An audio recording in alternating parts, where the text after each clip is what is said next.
All right, let's check out the guitar amp models. So I didn't know this, but guitar amp models are kind of like cabinets in the sense that they do impart a kind of EQ curve on the sound. They also impart a kind of distortion flavor. Each one of them has different saturation flavors. But before I get into the saturation, let's first talk about the kind of EQing that the different amps will impart on the sound. So to display that, I just have regular noise coming out of Mod 7, and it is going through the effect. If I were to bypass the effect, you see that the noise is perfectly flat. Let's turn the effect on, and then let me start running through the different curves.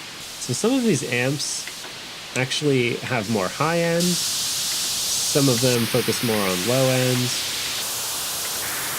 They have notches in some places. Very interesting curves all around. So I just ran through all 16. I'm going to go all the way back to the beginning. It's not just an EQ curve that it imparts on the input, though. It's also the flavor of saturation that is different per amp. Some amps have overdriven channels, some amps have top boost, and I guess the best thing to do would really just be to go through every single one and just take notes, and those notes will hopefully help guide you later on down the line. In fact, I might as well just show you. So what I did is I organized them from what I believed to be is the least distortion to the most distortion, with little notes here and there. I would take my list with a grain of salt. You will probably pick up on different things and find different uses for the different amps. So let me talk about the harmonics. Unfortunately, I was really disappointed by this. The harmonics seem to be all odd ordered. It's not odd and even. So that means that the only distortion units in the Kronos that can possibly add even harmonics as well as odd are the tube preamp model and also the wave shaper.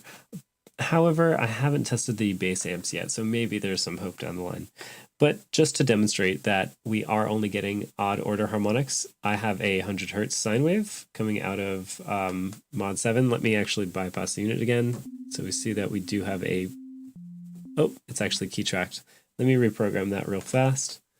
I'll go into EXI, VPM oscillator 1. I'm going to take the ratio off, and let me put this on 100. Let me go back to my comment tab, and here we are. And then I just have to change a parameter and it'll reset because for some reason it always does that. Okay, cool. So here we have a pure 100 hertz sine wave. And let's turn on the amp modeling. So we go and skip 200. Let me put the cursor on top of 300. I can't get it perfectly on 300, but 301. Oh, so good. Let's try to see if we can get really close again. Okay, whatever, 298, good enough. Anyway, we'll never see a harmonic on 200, even when I flip through every single amp model. So here I am at the first one. I'm just gonna keep flipping through them. You see that I do have the gain on 100, so this is maximum saturation.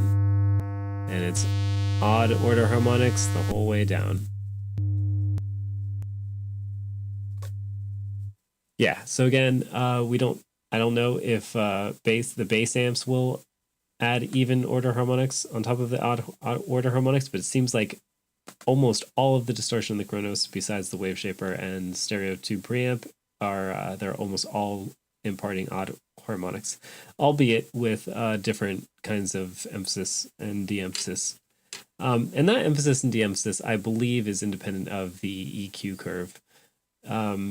Yeah, but aside from that, we do have these tone controls, so we do have some control over, what frequencies we're pushing into the drive unit, into what's actually doing the distorting. It's not so dissimilar from that emphasis and de-emphasis EQ technique that I showed off in a previous video. Another thing to note is the Vox channels all have cut instead of presence for the fourth knob. And to hear what that sounds like, let me actually just go back to noise, probably be the most illustrative. And let me just take cut all the way down to 0, and I'll play the noise. Almost sounds like a low pass. And again, that's only for the Vox channels. Everything else has presence instead. So, of course, turning this knob, instead of having kind of like a low pass effect, it will increase the highs.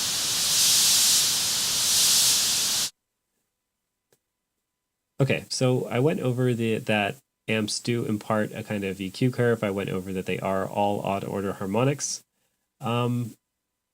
Let's go over some fun synthesis.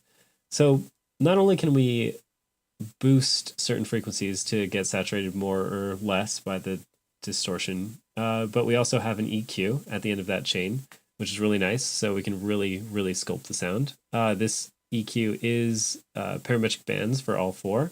It does not have shelving. It also does not have the modulation that we get with, say, like the mastering EQ. And I went ahead and set up my emphasis and de-emphasis technique with the distortion unit, so we can kind of get into like the different flavors of things. Something to note: the modern and high gain are all kind of like super distorted units. I'm going to go ahead and start with the US Modern. Now, again, I've explained emphasis and de-emphasis techniques before, but this time I also want to go into the fact that you can use vector synthesis to actually modulate how the distortion is behaving over time.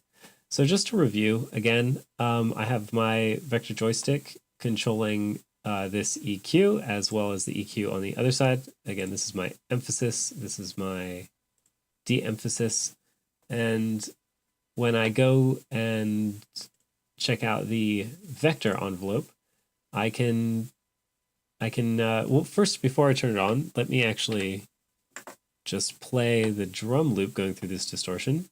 And actually, let me bypass the distortion so you can hear what it sounds like dry, and then you can hear what it sounds like with it. So here's dry. Oh wait, it's the EQ. Here's dry. Then here's with this gnarly modern. So you can hear it's super distorted. And if I were to move my vector joystick around while that distortion is going on, first I'll boost the mids and highs. You see that the mids and highs lose attack and just kind of get fuzzy. Let me try boosting the low. Hear how that kick is distorted as opposed to cutting the low, where we get a little bit more of the original vibe of the kickback. But not only can I use the vector joystick as a kind of flavor finder, but I can also modulate its position. So if I just go ahead and turn on the vector envelope, I do have that key synced. Of course, this is not any kind of polyphonic modulation, but it is synced to the key, as well as the drum track is synced to the key, and this is all rhythmic. So when I turn it on, we'll get kind of interesting effects over time.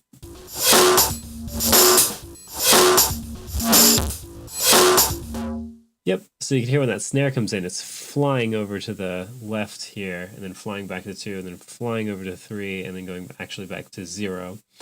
What's really nice about the editor, actually, which is actually better than the Kronos, is that I can actually just click and drag these little nodes around. Something that's also interesting to note about vector synthesis is that these nodes can go farther than you can possibly with the with just using the vector joystick by itself. So this is actually showing the position of my vector joystick. If I were to move this all the way to the upper right and just kind of like guide it around there, you can see that I can't really get both of them higher than around 100. That's all the way to the upper right. Whereas the position of node 4 is at 127, 127. So that's pretty cool. You can actually get more extreme values by using the vector envelope than you can with the vector joystick by itself. That's everything that I really want to go over. It's pretty neat. You can do a lot with this thing. I guess for a last thing, since I did get so much gain from that snare, I I actually routed it into a tremolo to kind of taper that off.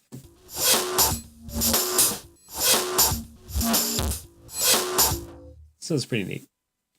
Yep, hopefully this one was decent and enjoyable. Maybe it was a little too focused on vector synthesis, but I think it's all right. We got the basics of the. Oh, you know what? There's one last thing that I wanted to mention.